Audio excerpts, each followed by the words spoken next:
De nuevo, señores, vamos a seguir explicando los conceptos de termodinámica. Grupo uno y grupo 2. Fíjense aquí, estamos viendo, más o menos terminamos el otro video acá. Estamos viendo la taza de café. En el libro hay un ejemplo, le dije, de una taza de café. Y fíjense, en ese solo evento, la taza de café en una habitación, ahí se dan todas las tres leyes de termodinámica. Ley cero, primera ley y segunda ley.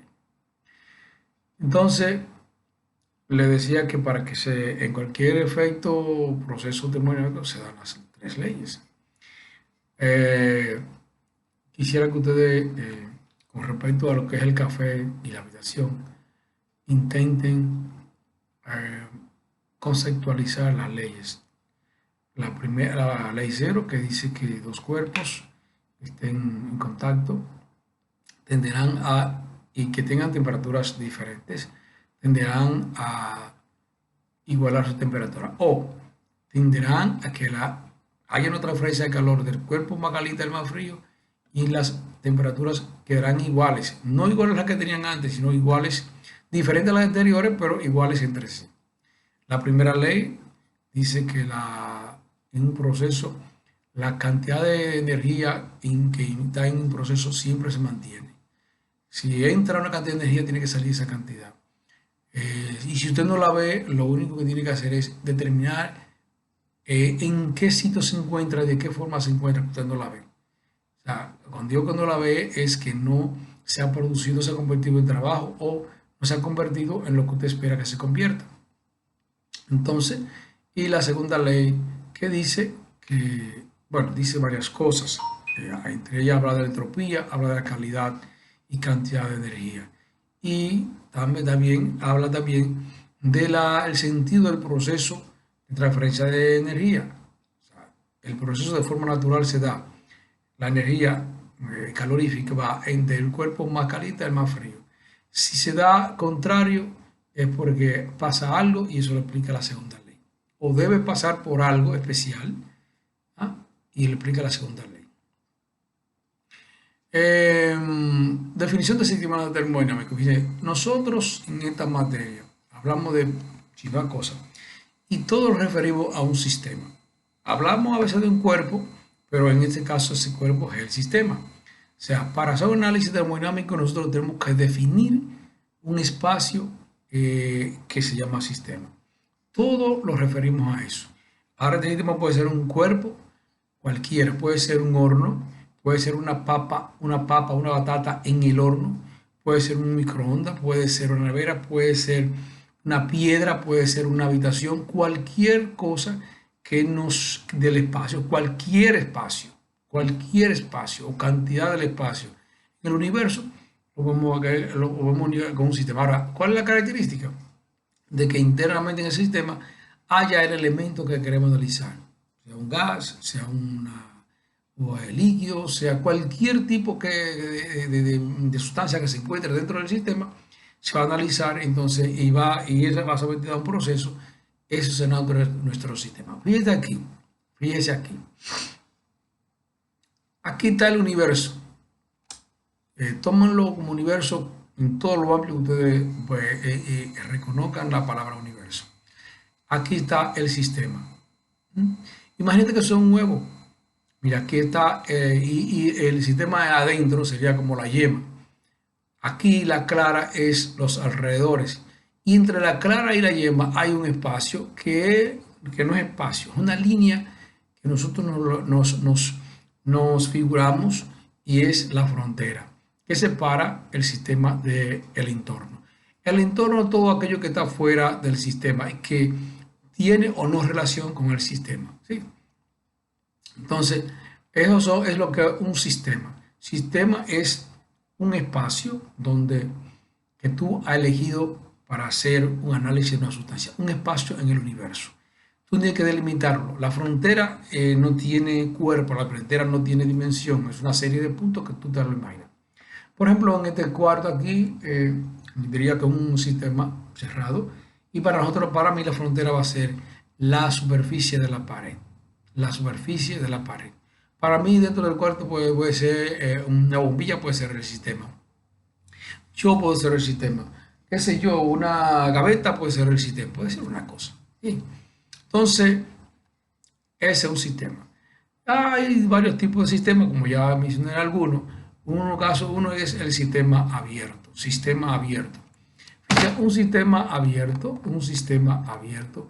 normalmente tiene que ver, miren, ante todo, cuando vayamos a describir nuestro sistema, vamos a describirlo con respecto a la interacción energética con otras cosas. O sea, fíjese, hay una definición de sistema, es un sistema abierto, es una parte del espacio. Ahora, característica del sistema abierto es que hay transferencia de energía a través de la masa.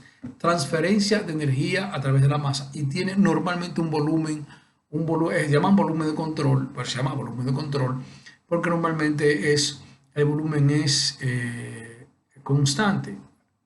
¿De acuerdo? Sistema abierto. Ahora, lo que debe contener un sistema abierto es un flujo de sustancia a través de la cual hay transferencia de energía. Por ejemplo, un calentador de agua en su casa. Internamente es el sistema. El tanque es el sistema. A ver si hay algo por aquí, creo que. No lo veo acá.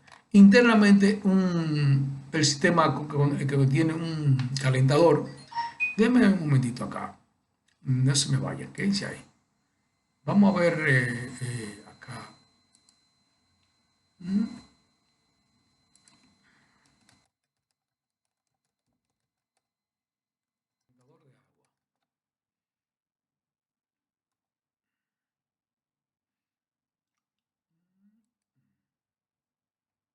Aquí.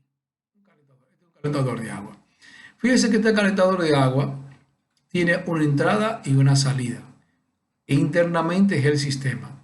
Lo que está afuera, en este caso la casa, el cuarto, sería los alrededores o la vecindad o la parte exterior del sistema. Entonces, fíjese, para que sea un sistema abierto como ese, tiene que haber una entrada y una salida. Y debe haber una transferencia de energía a través de la masa. Hay un traspaso de la masa. Aquí entra agua fría y que sale agua caliente. Entonces, fíjese que el agua fría aquí, entonces, internamente hay un dispositivo que calienta el agua. Entonces, es un sistema abierto. Y se llama volumen de control porque el volumen normalmente es fijo. El volumen es constante. Es un sistema. Se caracteriza básicamente porque hay una transferencia de energía a través de la masa. La masa no importa. Lo que importa es la energía que pasa a través de la masa, obviamente. Es un sistema abierto. También, mire, fíjate que hay un sistema abierto. Esa tubería. Se selecciona ese segmento de tubería como sistema abierto. Fíjese que aquí las fronteras, fíjese en la frontera de que está un sistema abierto. Mire, eso que es una sección de la tubería, todo eso es una frontera, la frontera. La frontera es la parte interna, interior, la parte interior de la tubería. Pero fíjese que aquí no hay nada físico. De manera que la frontera pueden ser frontera fija, como en ese caso, esa parte es frontera fija. Eso es una frontera fija, parte de la frontera fija. Fíjese que es una sección de la tubería que la tubería termina acá. Entonces esa sección, eso es, la frontera comienza aquí. Uno no la apunta así. Eso es la frontera. Fíjese que aquí no hay nada, ¿verdad? Porque hay un flujo de agua, un flujo aquí, y ahí no hay nada. Entonces, mire, ahí hay una frontera también, porque limitamos nuestra frontera ahí, pero ahí hay una frontera. Esa frontera vamos a decir que es virtual, frontera virtual. Hay varios tipos de frontera: frontera fija, frontera móvil y frontera virtual. Si aquí en este caso fuera un émbolo, si fuera un émbolo que se puede desplazar, es una frontera móvil. Entonces hay frontera móvil, frontera fija y frontera virtual o no real. Entonces, fíjese aquí en este caso. Fíjese aquí esta frontera, eso es un sistema. Fíjese que en este caso es un sistema cerrado. Un sistema cerrado. ¿Por qué se caracteriza el sistema cerrado? Miren, este es nuestro sistema, eso que está ahí. O esta parte también. Fíjense, eso es un émbolo, que es un émbolo que puede desplazarse hacia allá y hacia acá. De manera que esa es una frontera móvil. Aquí es un gas, ese es el sistema interior. Y esa parte de aquí son fronteras fijas. Eso es un émbolo. Entonces, un sistema cerrado. ¿Por qué se caracteriza un sistema cerrado? Bueno, porque la masa la masa es fija. O sea, no puede salir ni entrar más. Ahora, la mayor importancia de un sistema cerrado es que permite la transferencia de energía a través de su frontera hacia el interior o del exterior hacia el interior. O sea, hay una transferencia de energía calorífica entre los alrededores y el sistema y sus alrededores. Eso ahí se puede expresar que hay ganancia o no de calor aquí. Fíjense, aquí en este caso es lo mismo. Un sistema cerrado con frontera móvil. Fíjense, otro tipo de sistema es el sistema aislado. O sea, hay ya hemos dicho dos sistemas. Sistema abierto, sistema cerrado y el sistema aislado. Y este es un ejemplo de sistema aislado. ¿Cuál es la diferencia entre este sistema aislado y cerrado? En ambos casos, la masa no hay transferencia de masa. La masa es fija. Ahora, en este caso no hay, en el caso de sistema aislado, no hay transferencia de calor entre los alrededores y el sistema. ¿Por qué? Porque la pared, la frontera, está hecha de una sustancia adiabática. ¿Qué es una sustancia adiabática? Aquella que no permite la transferencia de calor a través de sí. Los sistemas aislados no permiten la transferencia de calor hacia afuera o hacia adentro. Ahora sí, permite, eso no significa que no haya un cambio de energía interna. Por ejemplo, si usted pone café aquí, el café se mantendrá idealmente se mantendrá siempre caliente en un sistema aislado. El microondas es un sistema aislado. Sin embargo, en el microondas usted mete un pollo y se asa porque hay un tipo de transferencia de energía, no por calor, sino por trabajo, que vamos a ver más adelante. Entonces, ese es un sistema aislado. Sistema aislado con microondas, sistema aislado como el horno, sistema aislado como el refrigerador. O sea, todos aquellos dispositivos que tienen una pared adiabática son sistemas aislados. Bien. Entonces, fíjense aquí que esta pregunta ya hemos visto los tipos de fronteras, que son fronteras móviles, fronteras fijas y fronteras virtuales. Aquí creo que tenemos un sistema aquí como el de ahorita, de un sistema de producción de energía a través de combustión.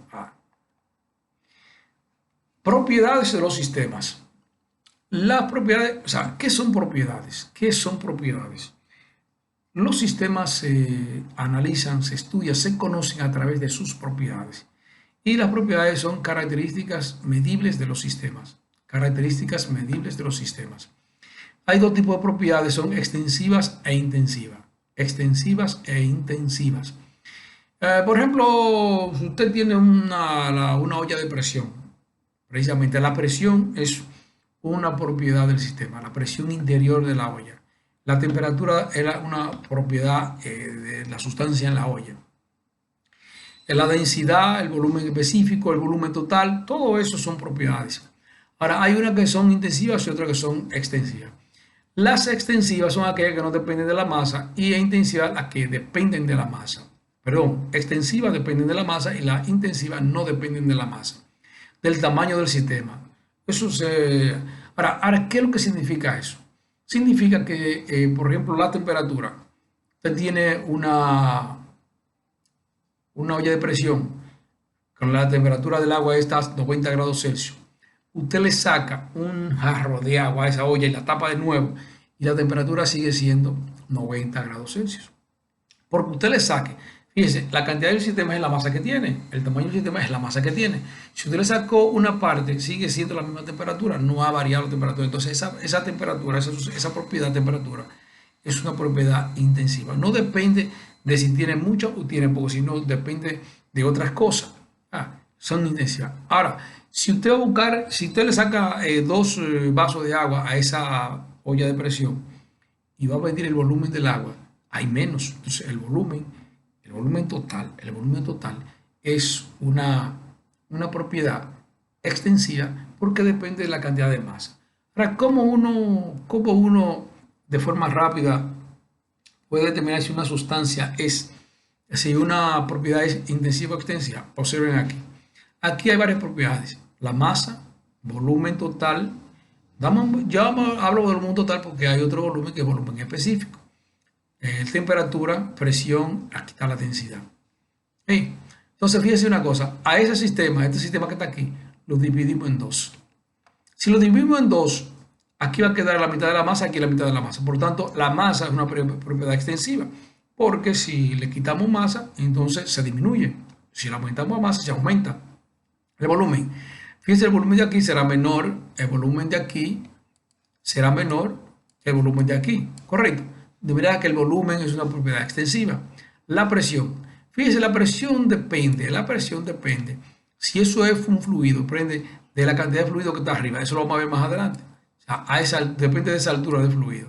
Pero que si es el mismo punto, la presión no va a variar. Serán la misma presión para ambos lados. De manera que la presión es una propiedad intensiva y no depende de la masa. Fíjense que aquí es la mitad de la masa y aquí es la mitad de la masa y la presión sigue igual. La densidad densidad ρ es igual a volumen, masa entre volumen. Bueno, la masa es volumen por densidad y la densidad es masa entre volumen. Bueno, en este caso la densidad es otra cosa. Olvidemos de eso. La densidad es una propiedad intensiva. ¿Por qué? Porque la densidad es la cantidad de agua en una unidad de volumen, o de fluido, de sustancia. Eso significa que no varía. Entonces la densidad es una propiedad intensiva. ¿Sí? Ahora, toda propiedad extensiva se puede convertir en intensiva. Toda propiedad extensiva se puede convertir en intensiva. Y si es intensiva, o mejor dicho, toda propiedad se puede convertir en propiedad específica. Y si es específica, es intensiva. Por ejemplo, el volumen específico acá es igual al volumen total entre la masa. Toda propiedad total, cuando hablamos de propiedad total, vamos a dividir esta propiedad en este caso, total y específica. Las específicas son todas intensivas. En este caso vamos a hablar de específica y total. Una propiedad total es todo lo que contiene un sistema. Por ejemplo, esta habitación, si llena de agua, yo digo que tiene 100 litros de agua completo, ese es el volumen total.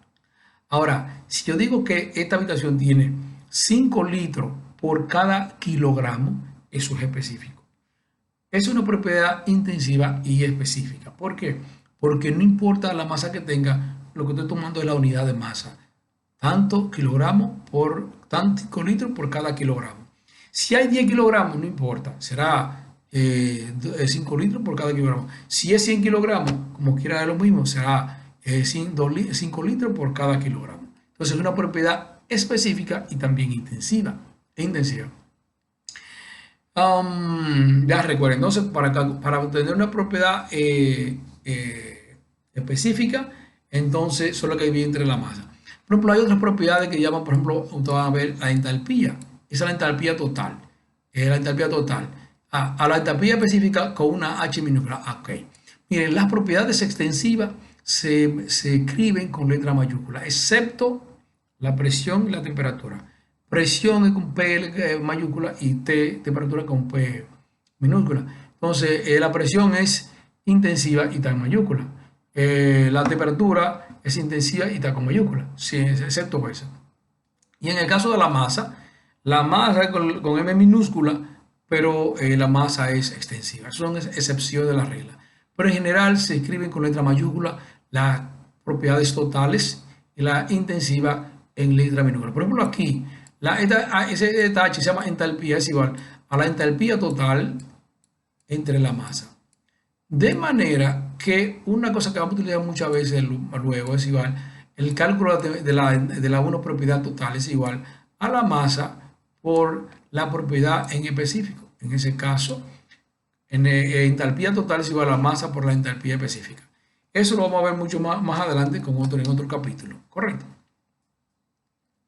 Aquí hay unas definiciones de propiedades, se lo voy a dejar a ustedes. Mire, aquí hay unos conceptos de estado, equilibrio, cuasi equilibrio, que lo explican muy bien en este video. Se lo voy a dar a ustedes. De todas maneras, le voy a explicar lo que es el concepto de estado. Mucha gente, en el libro, hace una definición que para mí es disparatosa. Si ustedes observan la palabra estado como tal en el español, es algo que es fijo, estado. Si está en estado estático, es fijo. O sea, el estado de la palabra como tal lleva a uno a comprender que es algo que no se mueve. Entonces, se define de forma un sistema, un estado en un sistema termodinámico. Es aquella condición en la cual las propiedades del sistema se mantienen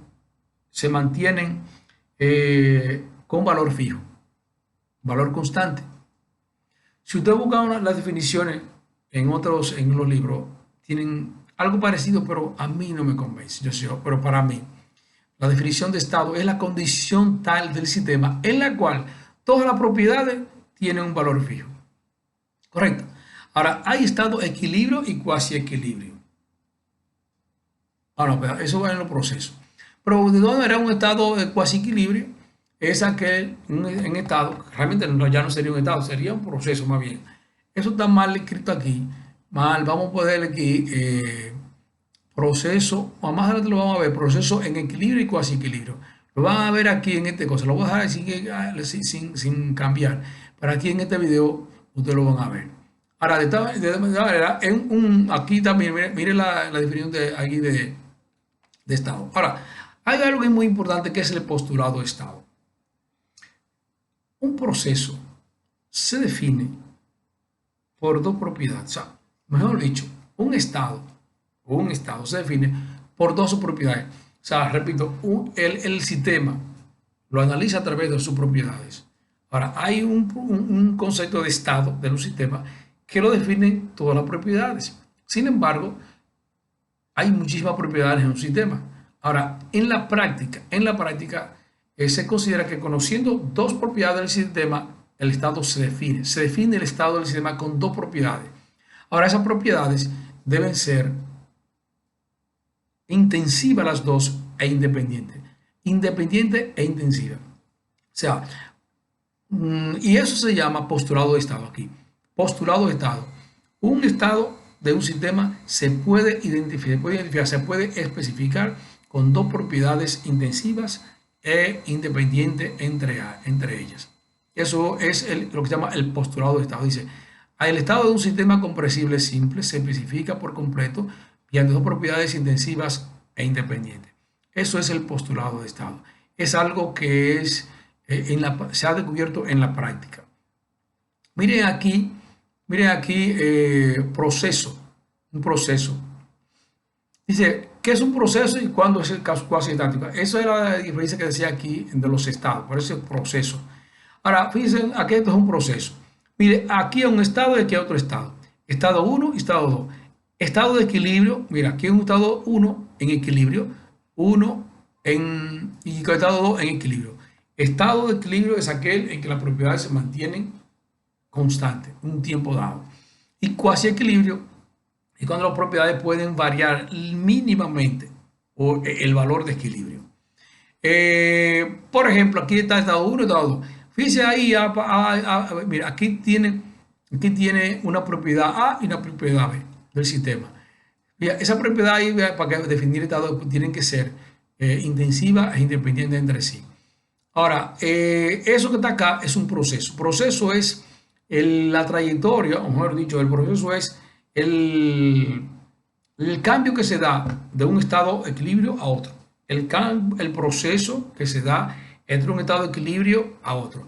Del estado de equilibrio 1 al estado de equilibrio 2 hay un proceso. Ahora, esa línea que de punto y se llena son estados incompletos o que no hubo tiempo suficiente para pasar en un estado de equilibrio. Entonces, esa línea se llama trayectoria. La trayectoria es una línea que se forma con estados incompletos de no equilibrio entre un estado de equilibrio 1 y un estado de equilibrio 2. Eso es la trayectoria. Hay varios tipos de procesos, proceso isobárico, isotérmico, isocórico, adiabático.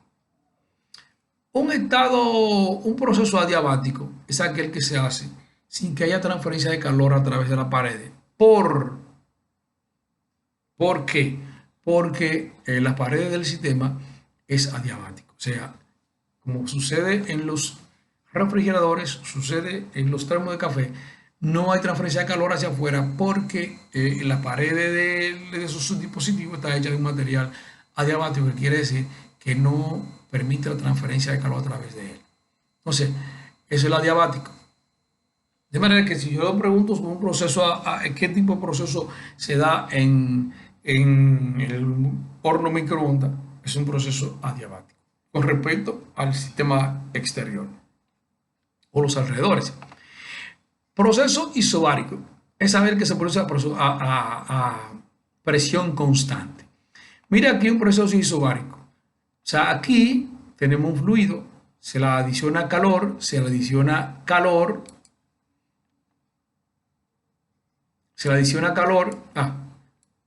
correcto. Entonces, fíjese, ese émbolo tiene la libertad de elevarse fácilmente, de manera que la presión con la misma masa sigue constante. Es un proceso isobárico. Mire aquí la figura, el gráfico, presión, volumen. Fíjense que la presión aquí es constante, correcto. Proceso isobárico.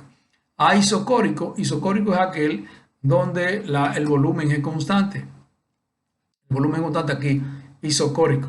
Aquí un proceso volumen constante. La olla de presión, cocer un loblador en olla de presión podría ser un isocórico. En este caso, aquí isotérmico es cuando no hay transferencia de calor. Pero en este caso, y esto coincide que no hay transferencia de calor como la diabática, pero en este caso es porque la temperatura no varía. O sea, la temperatura no varía, por eso es isotérmico. En este caso, la temperatura puede variar, pero en este caso, en el el adiabático, es porque el sistema no permite la transferencia de calor a través de sus paredes. Y este proceso es aquí es isotérmico, isotérmico. Eso quiere decir que la temperatura es constante. Eso quiere decir que cuando, mira aquí, si es constante, por ejemplo, si ese émbolo va hacia allá, comprime, el fluido obviamente debe calentarse por la presión. Sin embargo, él tiene la capacidad de flojar calor y mantenerse constante. ¿Sí? Imagínese esta combinación con aire acondicionado. Cuando se llega a un estado estable, o sea, que a la temperatura fija, que no se mueve, a eso es isotérmico. ¿Por qué?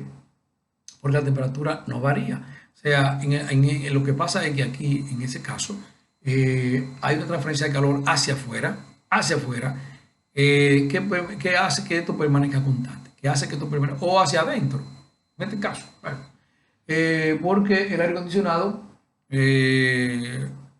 mete al aire frío.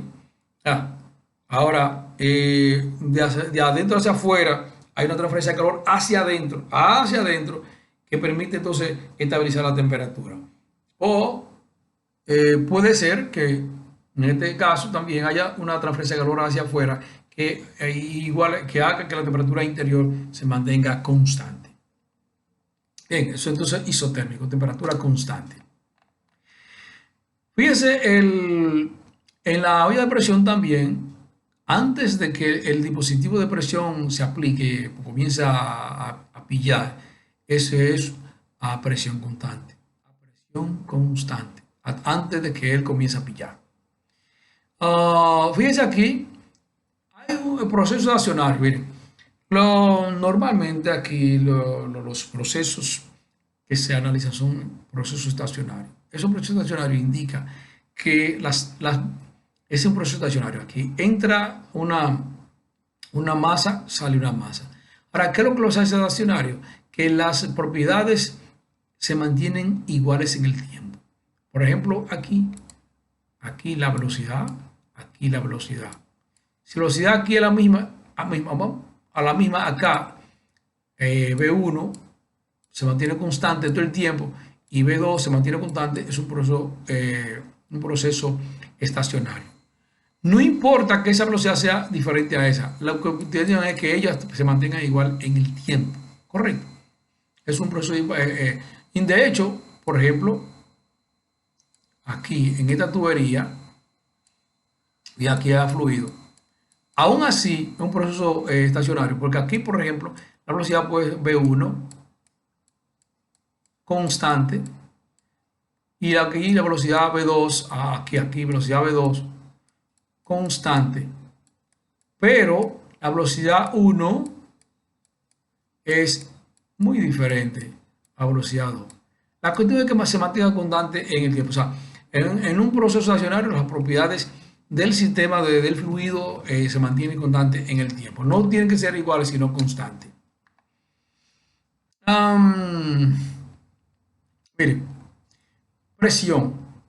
El concepto de presión. Presión, si uno lo define, es igual a fuerza entre área. Fuerza entre área. No importa con que usted haga la fuerza. Ahora, si es presión en un fluido, sigue siendo fuerza entre área, pero la fuerza que ejerce el fluido sobre un punto cualquiera. Sobre un punto cualquiera. Por ejemplo, aquí tenemos aquí en el punto en el piso. La presión de ese punto es igual se debe a todo el fluido que está allá arriba. A todo el fluido que está allá arriba. Si vengo aquí, esa tiene otra presión, si aquí otra presión. Ahora, eso es presión en un fluido. Ahora, la presión, que es igual a P sobre A, igual. Presión es igual a fuerza. Fuerza entre área. Fuerza entre área. Eso es presión. Vale, importante ver que eso es igual a lo que es la mecánica, a esfuerzo. Sin embargo, hay una diferencia entre los dos. El esfuerzo es una magnitud vectorial y la presión una magnitud escalar. ¿Por qué es escalar? Porque si usted coloca una magnitud vectorial, esa que se puede definir por un vector. ¿Ya? Ahora, que tiene dirección y sentido. Si tiene un punto ahí, algún objeto, eso recibe presión de todos los puntos, de manera que ahí no hay una dirección única, sino que hay muchas direcciones, por lo tanto ahí pierde el concepto de que es un vector. Entonces la presión de un fluido, como he dicho, la presión es un escalar y el esfuerzo es vectorial. Ahora, miren aquí, la presión de un fluido solo depende de la altura del fluido. No depende de la forma del envase, no depende del tipo de envase, el material del envase, no solo de la altura del fluido. Hay una manera de comprobar eso, es esta parte aquí. Presión es peso sobre área, pero el peso es masa por gravedad entre área. Ahora, la masa es igual a ρ por volumen por G entre área. Ahora, volumen entre área es altura. Volumen entre área da altura, ¿verdad? Entonces ahí pH. Entonces fíjense que ahí solo depende de la altura. Usted puede poner ahí, se la puede poner si es la misma altura puede tener míralo aquí en este caso. Tienen tres tipos diferentes de envase. Entonces fíjense aquí, si la presión es el mismo punto, es la misma, depende de la altura. Si es el mismo fluido, correcto. Bien. Aquí hay algo sobre las presiones. Hay presión absoluta, presión barométrica, presión manométrica o la presión atmosférica. Fíjese, la presión, hay una relación entre las presiones que es importante. Creo que acá. Ok, vamos a definir lo que es la presión absoluta. La presión absoluta, por ejemplo, aquí en este punto, ahí en ese punto, su presión ahí, presión absoluta. Es la presión debido a todo lo que hay arriba, en ese punto. Entonces a esa presión hay que sumarle la de la altura del fluido, y si eso está a la atmósfera, entonces también sumar esa presión absoluta ahí. ¿Sabe? En ese caso, la presión absoluta es igual a la presión debido al fluido, vamos a decirle al fluido, más la presión atmosférica.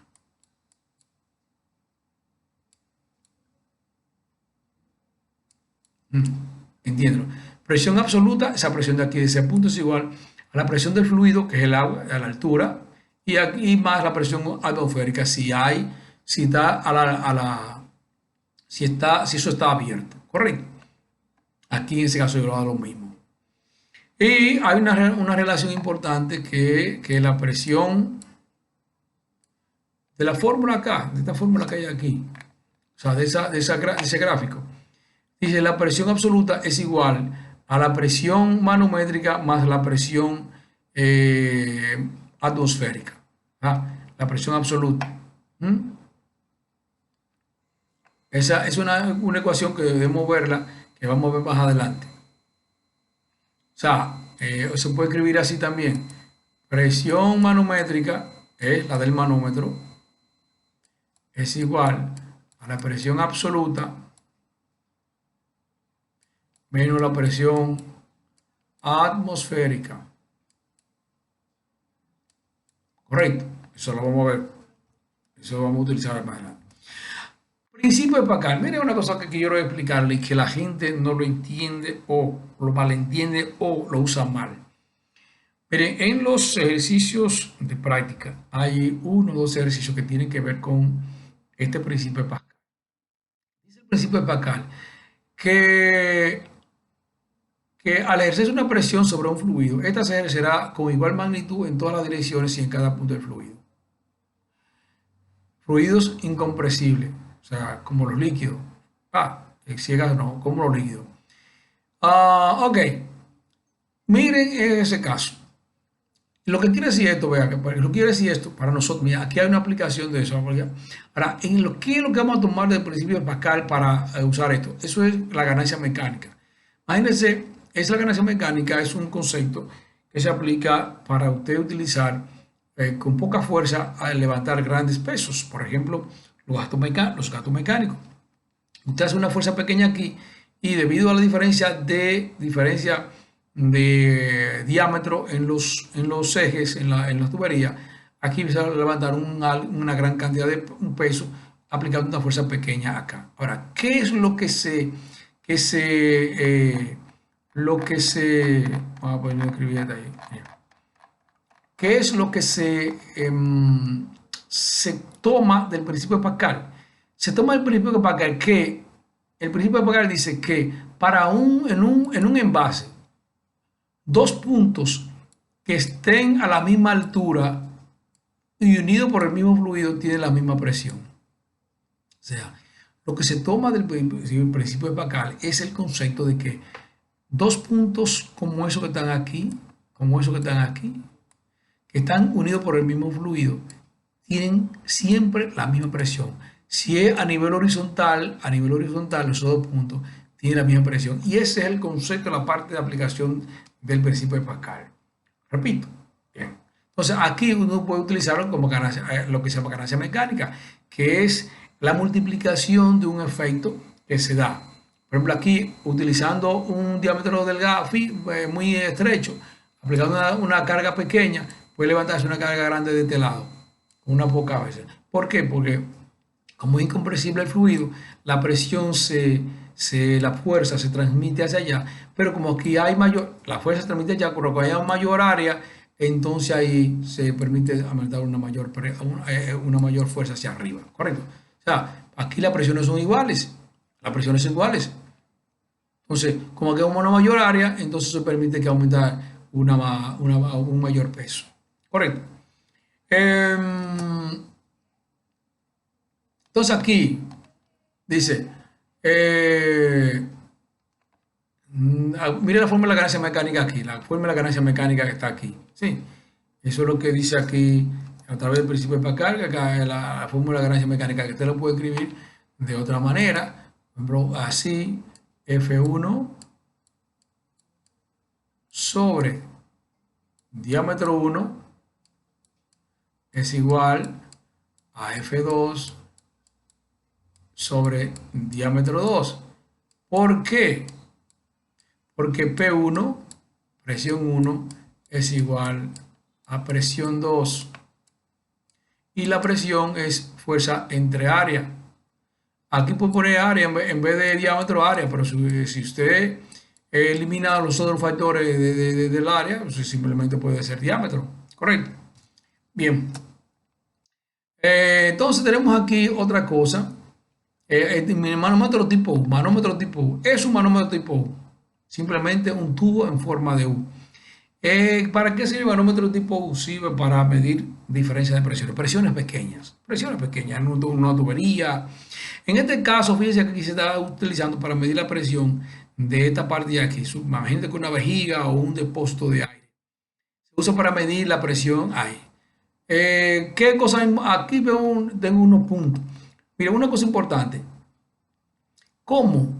Como la presión en un fluido depende de la altura, mientras más abajo es el punto, mayor presión hay. Por lo tanto, cuando uno vaya a sumar presiones, hacia abajo se suman presiones y hacia arriba, recorriendo, se hace un recorrido. Por ejemplo, acá voy a hacer una observación de varios puntos. Punto B, aquí, punto B. Ese punto B puede estar a la atmósfera o no a la atmósfera. En este caso está a la atmósfera y ahí está la presión atmosférica, ahí arriba. En ese punto B, ahí la presión es la atmosférica que tiene acceso a través de la fuerza de los gases de los gases del aire, tiene acceso a través del tubo. Ahí tiene la presión atmosférica. ¿Qué punto vaya a otro punto que va a chequear aquí? Punto M y N. Mire, punto M y N, mire, ese punto que está aquí, cumple con el principio de Pascal. El punto M y el punto N que están a la misma altura. Ahí. Sí, ellos tienen la misma presión. Por lo tanto, yo puedo decir que PM es igual a Pn. La presión en N y la presión en M son iguales. Sí. Ahora otra cosa. Fíjese aquí. De ahí hay. De ahí hay. Hay una altura importante. De ahí hay una altura importante. Sin embargo, yo puedo decir que la presión en A es igual a la presión en M. A pesar de esa diferencia que hay. ¿Por qué? Porque ahí lo que hay un gas. Fíjense, eso es gas y aquí eso es gas. Entonces ahí lo que hay un gas. Entonces, a pesar de que la presión de un fluido depende de la altura, cuando se trata de gas y las alturas son pequeñas, como es en esta habitación, como es en las cosas normales, el gas tiene muy poca densidad. Por lo tanto, si tenemos una habitación, o en ese caso esa tubería, esa altura de tubería acá, entre eso y eso, la presión es la misma, la presión es constante, ahí, constante. No es que sea constante como tal, pero la diferencia es tan poca que no vale la pena. Entonces la presión en A y la presión en M son iguales porque lo que hay ahí es un gas y el gas pesa muy poco y la presión es muy mínima entre uno y otro y se considera como que son iguales. El punto D, acá el punto D era lo mismo de la altura que estaba viendo. Bien, repito, entonces, miren, para determinar las presiones en este fluido podemos hacerlo de dos maneras, recorriéndolo todo hacia arriba o usando el principio de Pascal. Por ejemplo, si yo digo acá, la presión en A,